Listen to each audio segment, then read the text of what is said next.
ফেব্রুয়ারিতে নির্বাচন দেখতে চায় বলে জানান জামায়াতে ইসলামের আমির ডাক্তার শফিকুর রহমান। তিনি বলেন, এবার এককভাবে নয়, আরও অনেক দলকে ধারণ করে যথাসময়ে জাতীয় নির্বাচনের চূড়ান্ত প্রার্থী মনোনয়ন তালিকা প্রকাশ করা হবে। এছাড়া সহজ শর্ত এবং সময় আরও 15 দিন বাড়িয়ে প্রবাসীদের ভোটার হবার সুযোগ দেওয়ার আহ্বান জানিয়েছেন শফিকুর রহমান।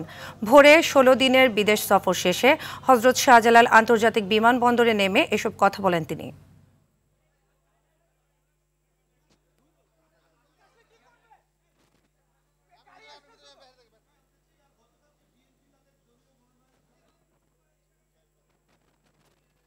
বিএনপি তারাও চূড়ান্ত তালিকা প্রকাশ করেনি। আমি দেখেছি 237টা আসনে তারা তালিকা প্রকাশ করেছেন, আবার প্রশ্নোত্তরে বলেছেন এটি চূড়ান্ত নয়, এর মধ্যেও পরিবর্তন আসতে পারে। আমরা কিন্তু 1 বছর আগেই প্রায় এই তালিকা বিভিন্নভাবে আঞ্চলিকভাবে আমরা এটা জানিয়ে দিয়েছি। চূড়ান্ত তালিকাটা সময় মতো আমরা ইনশাল্লাহ কেন্দ্রের পক্ষ থেকে ঘোষণা করব। তবে যেহেতু আমরা একা ইলেকশন করব না, আরও অনেককে আমরা ধারণ করব, দেশ এবং জাতির স্বার্থে সব দিক বিবেচনা করেই চূড়ান্তভাবে যথাসময় ইনশাল্লাহ আমরা প্রার্থী ঘোষণা করব।